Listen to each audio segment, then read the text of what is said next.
Ladies and gentlemen, boys and girls, I want Kenny to know, or want everyone to know for Kenny at Gallery Cabaret, that we are all pulling for you and we're sorry about everything and we hope that everything goes well. But I shouldn't be saying this message here. I should be saying, hi, I miss running my open mic when I lived in Chicago at the Gallery Cabaret, the Cafe Gallery, and in honor of the occasional times when I would start an open mic on a Tuesday night from 7 till 9 p.m. and the audience would not be there yet, quite yet on time, even though we had to start at 7 and end by 9 because we had a music act following us. But poets were late, I would come in and I would read something from a new Scars Publications book release. So, in honor of that, in my honor of not being able to be in Chicago and continuing the open mic, I thought I would do that again on Tuesday nights. So my Tuesday night poetry book reading series in honor of the Gallery Cabaret in 2020. And yes, I'm wearing a Cubs shirt, and all of my Chicago fans will probably say, wait, Janet, A, you don't like baseball. B, football season has started. Why aren't you wearing a Bears shirt? And I will tell you that I hear that the Cubs are in first place right now. And yes, the Bears started this week, and they finally won over the Lions. So I will wear for the next couple of weeks Bears shirts in honor of that for you guys. But I have to put up my Chicago references anyway that I can. So earlier in the year seemed like a better idea for the Cubs anyway. So anyway, I thought that I would share with you some poetry from a recent Scars Publications book release. I'm going to school you on that because I've got my school desk here in my library to share this with you. So I was going to read a few poems from one section of the Down in the Dirt February to April 2020 issue collection book that is titled Foundations. Foundations. And I think I'll pull maybe from the Aurora section a couple of poems throughout the book, especially, and the end poems as well. So I hope you guys enjoy this book reading, this regular book reading for you guys in honor of the Gallery Cabaret and Cafe Gallery. I thought I would start with, hey, you know, sprinkled throughout this book, in this one early section, there are a couple of poems that are related to Genesis. Like the book of Genesis, like the Bible, yes. And the first mark that I'm going to go to is a Genesis poem, and it also is a statement to let you know that I had a COVID-19 screening and that I passed. So I got this thing just recently free, and I'm like, well, I might as well use that as a bookmark. Why not? This first poem that is within this is titled Genesis 44.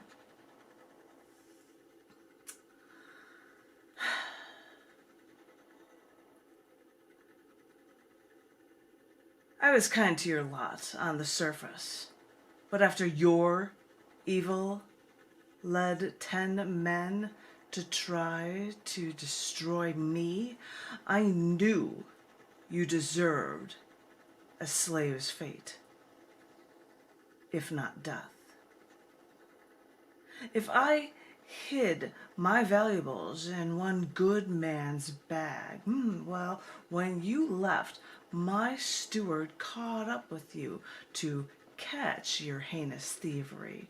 I did not want this good man to die for this, and you, the man who once plotted my demise, begged for the good man's survival, that you would die in his place. And I thought, maybe this one wretched man finally understands his sins. Short, interesting piece. It looks like it's a filler for a very short piece of prose within it. And as I said, that is a Genesis poem. And I have one other short Genesis poem that is in here, and it's called Genesis 23.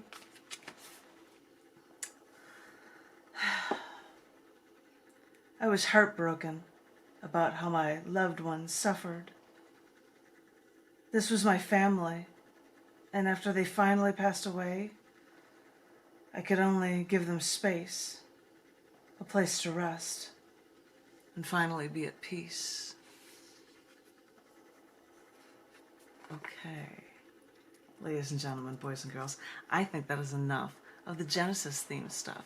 Because if anybody knows me from CC&D magazine, I usually don't have religiously themed stuff in here. But those were interesting filler pieces, and I thought that I would read some pieces that related to, I believe, February stuff. And in honor of a regular poet that is around here, I know, I'm sorry, Tom, who always wore reading glasses, Tom, the Between Worlds poet, who would always wear reading glasses and leave them all splayed around. I'm taking a pair of, I think, my husband's reading glasses. They're filthy, beyond belief. So I might only wear them at the bottom of my nose just to try to pull off this I'm a stately reader kind of thing for you guys. We'll see how this works. But these are interestingly themed pieces toward the end of this one section, the Aurora section of this book. And I think they're all related to Lincoln stuff, Abraham Lincoln. And this first one is called Lawyering Can Lead to Leading the Country. Let's link U.S. agriculture to lawyering to the U.S. presidency. Now, back in the early 1800s, all farming was done by hand. But Cyrus McCormick saw his father's work on a horse-drawn reaper that could speed crop collection eventually 100-fold. When his father died, he moved to Chicago in 1847, where he and his brother, through companies, were able to, quote-unquote, mass-produce reapers for farmers. Now, although others claimed patents to this at the same time, that was when Cyrus McCormick saw John Henry Manny of Rockford, Illinois, and he was also making a reaper. The Manny reaper even beat Cyrus McCormick's version during the Paris Exposition of 1855, forcing McCormick to file a lawsuit against Manny for patent infringement. The trial was first in Chicago and had prominent lawyers on both sides. But Manny's lawyers team needed a local, so they hired the Illinois lawyer, drumroll please, Abraham Lincoln for this group. Now, they were sure that he didn't have the right kind of experience. Manny's lawyers, Edwin M. Stanton, even said that Lincoln was a damned log-armed ape. What a name, I love that. So, although Lincoln was there, he didn't contribute much of anything at all. And when the trial was moved to Cincinnati, Ohio, the lawyers just went there and didn't even tell Lincoln. So when Lincoln actually heard of this move, he thought, wait a minute, I should be there. So off he went, and he found the trial. But all of the lawyers there just ignored him. So, all this time, Lincoln watched this trial that he didn't even contribute to, this trial that Manny actually won, and Lincoln thought, hey, I should really surge with this lawyer thing. And after a few years, he, well, you know, became the President of the United States. That lawyer, Stanton, ripped on Lincoln's back in the day. But after Lincoln became president, he actually chose Stanton as his Secretary of War. Because back in the day, people didn't automatically choose cronies just like them to serve their own selfish interests to join them. But they often chose people different from them so they could have a well-rounded view on how they serve the country. Novel idea, isn't it, to make the effort to work with the opposite side, to make the government actually work. Alright, I got another one for you guys. Yes, I'm going on a Lincoln fest here with these poems. This one is called Underscore the Battles. Dateline, November 1860. Abraham Lincoln is elected the 16th President of the United States of America. Among Democrats, Lincoln won over other Democrats, including Stephen Douglas, who first fought Lincoln in the Lincoln-Douglas debate, which was, guess what, all about slavery. Which, of course, Lincoln was, against. But soon the course of Lincoln's run, over the course of Lincoln's run for presidency, you might be vaguely aware that he was assassinated. But what you might not know is that the attempts on his life started before he even became the President of the United States. Because the southern states, the ones that wanted to secede, weren't really fond of Lincoln, and Lincoln knew this, so he thought it would be smart to go on a, whistle-stop train tour to Washington, D.C. But, fearing his safety early on, he hired Alan Pinkerton as his private security, and his security team found out that a lot of people want Lincoln dead. The security team then went to Baltimore, one of the stops on Lincoln's whistle-stop tour, and they stayed at the Barnum Hotel, and they tried to act Southern. There, and then they found that Cipriano Ferrandini, a beady-eyed Corsican berber who was planning to kill Lincoln. They discovered this while they were there. So as Lincoln is taking this train on his tour, they stop in Harrisburg, Pennsylvania, and Pinkerton told them that they had to speed their trip and skip the stop so they can escape the plot to assassinate him in Maryland. So, what do?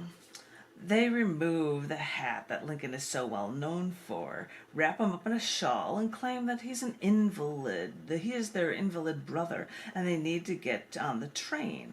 This way, they thought they'd be able to pass Baltimore before noon the next day, or before the scheduled assassination. But in the middle of the night, while in Baltimore, the train stops. People in Baltimore might know about this.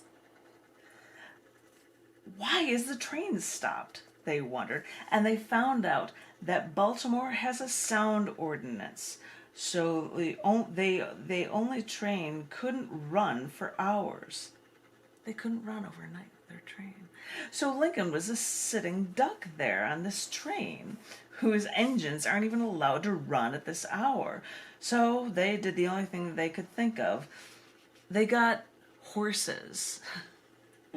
And literally hooked the train car up to horses, and they snuck out of town, quiet as a mouse, or quiet as a horse, I suppose, which is more quiet than a locomotive train. And yeah, they get through Baltimore, and they stop at Baltimore's Camden Street station to join the train to Washington, D.C., which was nowhere to be found.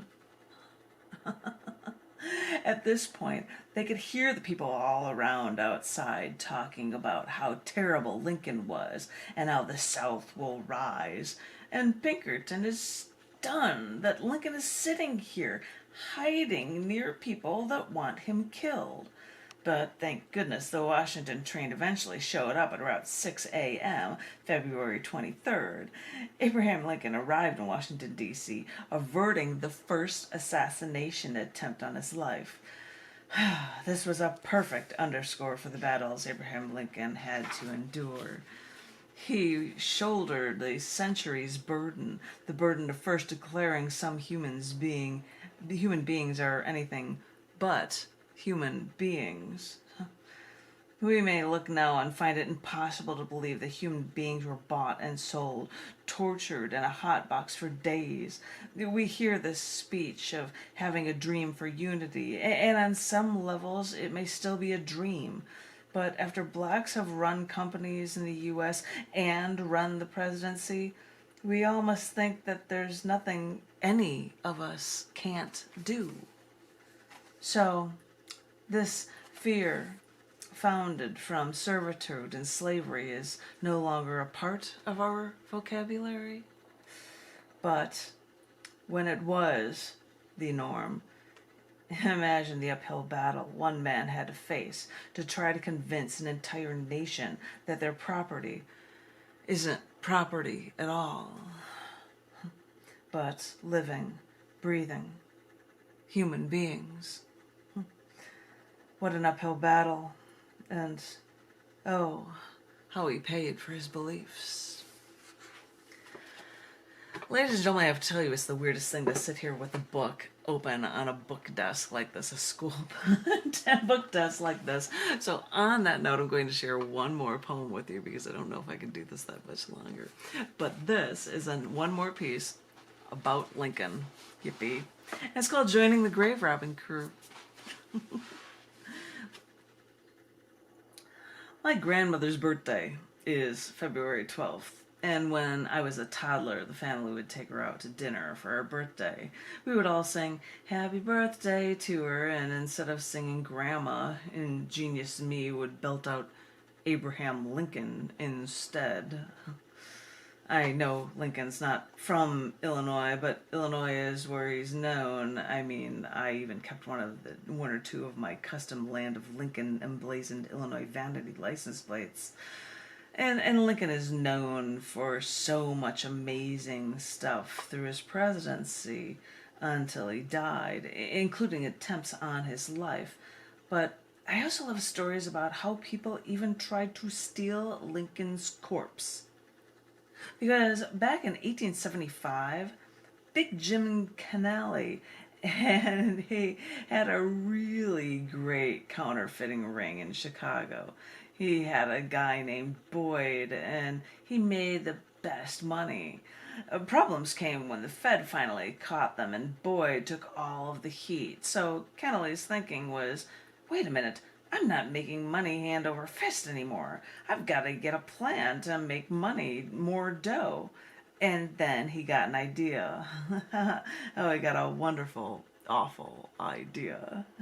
So he met up with his goons at a bar that he owned, the Hub. Side note, I wish this place still existed. I would have loved to have gone. Anyway, but that's when he laid out the plans that these two guys would kidnap Abraham Lincoln, steal his corpse, and then hold it for ransom. And Boyd was that they'd said they would be holding it for Boyd's release from prison. And these goons, Muller and Hughes, thought that this was a great idea. But then they saw someone listening in. Dun, dun, dun. You see, this guy, Louis Sweegles, overheard them and asked if he could help them out too.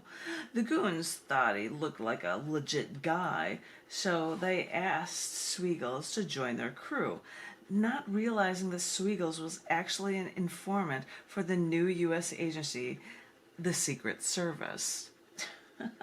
Which had only been around for 10 years. And the legislation creating this agency was actually on Abraham Lincoln's desk the night that he was assassinated. That's crazy. I can't believe that.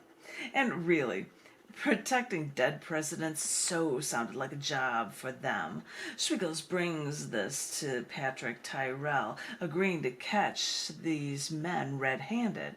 And really, what a way to cement the Secret Service as a true institution of the United States of America. So, that night, Swiggles joins the other two goons to go to Lincoln's grave, but they're shocked because it's not a grave that they're digging up. Lincoln's in a mausoleum, a sarcophagus, and then a coffin.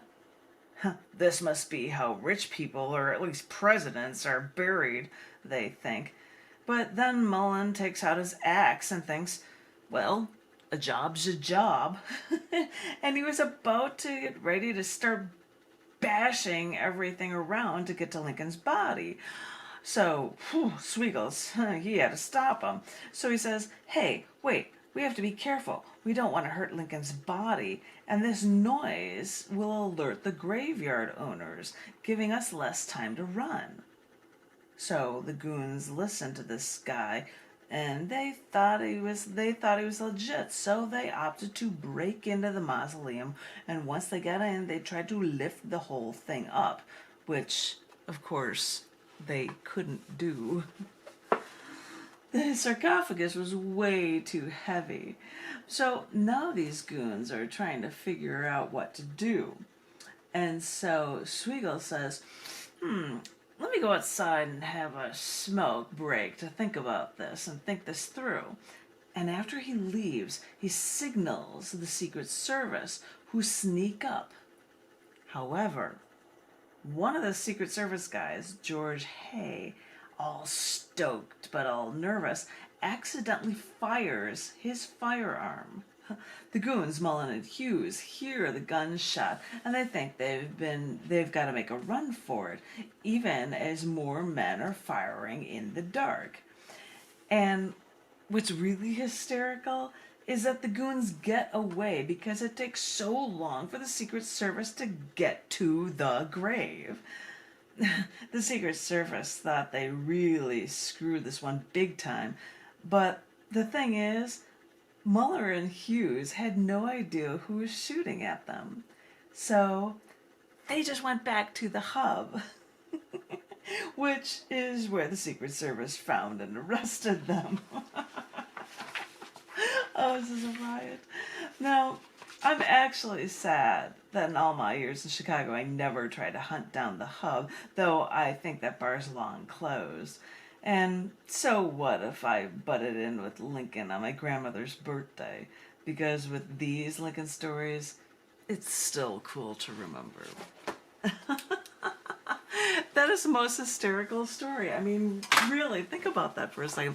All these things that they're going to be doing with Lincoln's corpse, or have these people want him killed, and what an amazing president he was for us despite all of this. Mind-blowing. Well, I hope you guys enjoyed this reading. I'm going to leave it at this reading because it's probably 20 minutes after, and normally at the open mics there'd be enough people here and we'd be starting an open mic if I had a low turnout at the beginning. I was doing book readings. So I hope you enjoyed that reading from the Down in the Dirt February to April 2020 issue collection book that is titled Foundations. And you can learn about it at any time by going to scars.tv/dirt or /CCD for CCD magazine. Find out about Scars publications at scars.tv. And I want to thank each and every one of you. I hope that everyone out there is remaining poetically inclined. Most importantly, I hope everyone is remaining safe. And when in all this time when we have to be separated from each other, I want each and every one of you out there to know that you are loved. You are. So you hang in there. Thank you for listening, and maybe you'll hear from me for more book readings next week. Thank you very much. Thank you.